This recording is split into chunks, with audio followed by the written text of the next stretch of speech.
Shalom Bapak Ibu Saudara yang dikasihi Tuhan Yesus Kristus. Selamat pagi, selamat berjumpa dalam renungan pada pagi hari ini. Kembali saat ini kita ada, itu semua karena anugerah dan kemurahan Tuhan. Dan patut kita bersyukur, bersukacita, karena Tuhan selalu baik. Sebelum kita mendengarkan renungan firman Tuhan, mari kita siapkan hati dan berdoa. Bapa kami yang di sorga, Bapa dalam nama Tuhan Yesus Kristus, kami bersyukur untuk kemurahan Tuhan, kasih-Mu yang Tuhan sudah selalu nyatakan dalam kehidupan kami. Kembali di hari yang baru ini kami ada, semua adalah anugerah-Mu. Saat ini kami mau mendengarkan sabda firman-Mu. Urapi hamba-Mu dan urapi setiap kami, agar kami mengerti akan kehendak-Mu dan taat melakukan firman-Mu. Dalam nama Tuhan Yesus kami berdoa. Haleluya, amin. Saudara yang dikasihi Tuhan, pembacaan Alkitab kita pada saat ini terdapat dalam Injil Matius pasal 3 ayat 1-12. Saudara dapat membacanya secara pribadi setelah mendengarkan renungan ini. Saya akan membaca Matius 3 ayat 8-10. Tertulis demikian.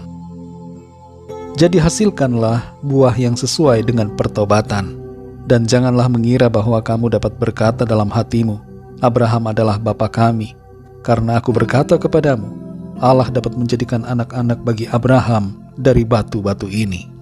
Kapak sudah tersedia pada akar pohon, dan setiap pohon yang tidak menghasilkan buah yang baik, pasti ditebang dan dibuang ke dalam api.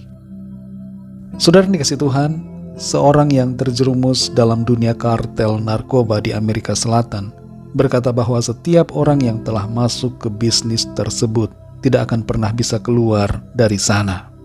Hal ini dikarenakan karena semua yang ada di dalamnya akan berusaha untuk menahan, sehingga tidak ada seorang pun yang bisa keluar hidup-hidup. Memang hal seperti inilah yang menjadi tujuan dari iblis, yaitu untuk mencuri, membunuh dan membinasakan. Sekali orang terjerumus ke dalam dosa, maka iblis berusaha untuk menahan, sehingga tetap terjerat dosa sampai binasa. Tapi di dalam Tuhan selalu ada harapan, pertolongan dan kemenangan. Asalkan kita mau sungguh-sungguh keluar dari jerat dosa, kita pasti akan dimampukan Tuhan untuk terbebas dan hidup dalam kebenaran. Dalam Matius 3 ayat 1-12 ini, Yohanes Pembaptis menyerukan agar setiap orang bertobat dari dosa-dosanya, dan agar orang yang sudah menyatakan diri bertobat menghasilkan buah yang sesuai dengan pertobatan. Tidak akan ada istilah dispensasi. Tuhan akan menghukum orang-orang yang sungguh-sungguh tidak bertobat, yang tidak ada perubahan dalam hidupnya. Tidak ada pengecualian.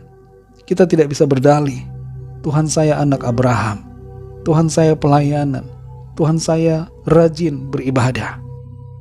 Selama kita tidak berubah, selama hidup kita tidak ada buah dari pertobatan, maka hukuman itu tersedia.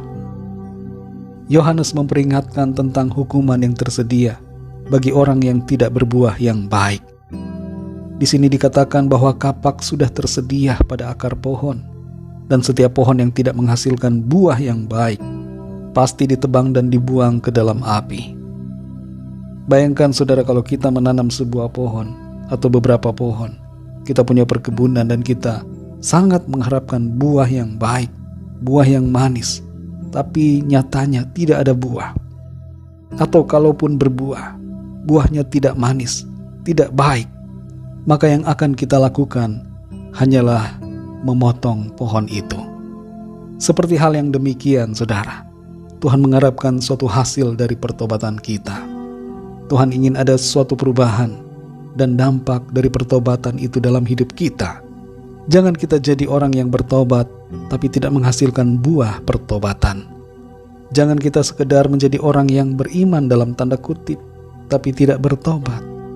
Jangan sampai kita sudah percaya kepada Tuhan tapi masih hidup dalam dosa dan melakukan berbagai hal yang berlawanan dengan firman Tuhan. Menjadi orang yang bertobat, banyak orang yang bisa, tapi menjadi orang yang bertobat dan berbuah yang baik, itu tergantung dari komitmen kita. Apakah kita sungguh-sungguh bertobat atau setengah hati atau pura-pura? Itu semua tergantung keputusan kita. Jangan kita salah paham tentang kasih karunia Tuhan. Pengampunan yang kita terima dalam Kristus bukan berarti kita masih boleh berbuat dosa. Justru penebusan dan pengampunannya membuat kita menjadi pribadi-pribadi yang hidup menuruti firman-Nya. Karena kita sudah dibeli dan sudah lunas dibayar oleh darah Kristus, sehingga tujuan hidup kita selanjutnya adalah untuk melakukan perbuatan-perbuatan baik seturut perintah Tuhan. Saudara dikasih Tuhan, kalau ada di antara kita yang masih belum berbuah yang baik, meskipun sudah lama bertobat, sudah lama mengikut Tuhan Yesus, mari ambil sikap introspeksi dan perubahan. Berbuahlah yang baik bagi Tuhan. Hasilkan buah pertobatan. Jangan sampai kita ditebang dan dibuang oleh-Nya. Tapi biarlah kita semua diselamatkan dan memperoleh kepastian kehidupan yang kekal yang Tuhan janjikan, karena kita sungguh-sungguh bertobat dan hidup dalam kehendak-Nya. Mari kita berdoa. Bapa kami yang di sorga, Bapa, dalam nama Tuhan Yesus Kristus, kami bersyukur untuk firman-Mu yang sudah menegur kami, bahwa kami semua yang mengaku sebagai orang yang percaya kepadamu, hendaknya hidup dalam pertobatan yang sungguh, menghasilkan buah-buah dari pertobatan kami. Pimpin kami selalu ya Tuhan, kuatkan kami ya Roh Kudus, supaya kami menjadi pribadi-pribadi yang setia, yang melakukan perintah Tuhan, yang hidup berbuah seturut dengan apa yang Tuhan mau. Dan bukan hanya sekedar berbuah saja, tapi berbuah yang baik, yaitu buah roh yang Tuhan kehendaki ada dalam kehidupan kami. Terima kasih Tuhan. Teruslah pimpin kami Roh Kudus, supaya kehidupan kami selalu menyenangkan hati Tuhan, dan kami menjadi saksi dan terang-Mu di dunia ini. Berkatilah kami ya Tuhan di sepanjang hari ini, dalam segala aktivitas dan kegiatan kami, dalam studi, dalam usaha, pekerjaan, bisnis, pelayanan, dan semua yang kami lakukan. Biarlah Tuhan memberkati, dan di dalam semuanya itu, nama Tuhan senantiasa kami muliakan.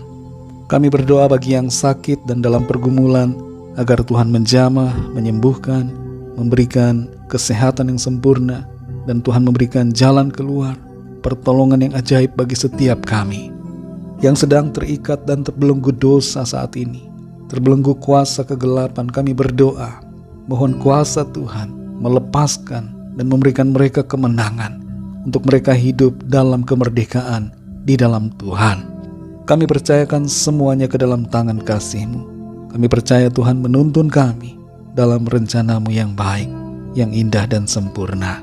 Dalam nama Tuhan Yesus Kristus, kami sudah berdoa dan mengucap syukur. Haleluya. Mari sama-sama kita berdoa, doa Bapa kami. Bapa kami yang di surga, dikuduskanlah nama-Mu, datanglah kerajaan-Mu, jadilah kehendak-Mu di bumi seperti di surga. Berikanlah kami pada hari ini makanan kami yang secukupnya, dan ampunilah kami akan kesalahan kami, seperti kami juga mengampuni orang yang bersalah kepada kami. Dan janganlah membawa kami ke dalam pencobaan, tetapi lepaskanlah kami daripada yang jahat. Karena Engkaulah yang punya kerajaan dan kuasa dan kemuliaan sampai selama-lamanya. Amin. Terimalah berkat Tuhan. Tuhan memberkati engkau dan melindungi engkau. Tuhan menyinari engkau dengan wajah-Nya dan memberikan kasih karunia. Tuhan menghadapkan wajah-Nya kepadamu dan memberikan damai sejahtera. Berkat anugerah dari Bapa Sorgawi, cinta kasih karunia dari Tuhan Yesus Kristus, dalam persekutuan dan penghiburan Roh Kudus, menyertai kita semua sekarang ini dan sampai selama-lamanya. Dalam berkat nama Tuhan Yesus Kristus. Haleluya. Amin. Puji Tuhan, saudara yang dikasih Tuhan, saya percaya firman Tuhan menjadi berkat dan kekuatan buat saudara semua, dan Roh Kudus akan menolong saudara untuk lebih lagi memahami kebenaran firman Tuhan. Tuhan Yesus memberkati saudara semua. Sampai jumpa dalam renungan yang berikutnya. Haleluya.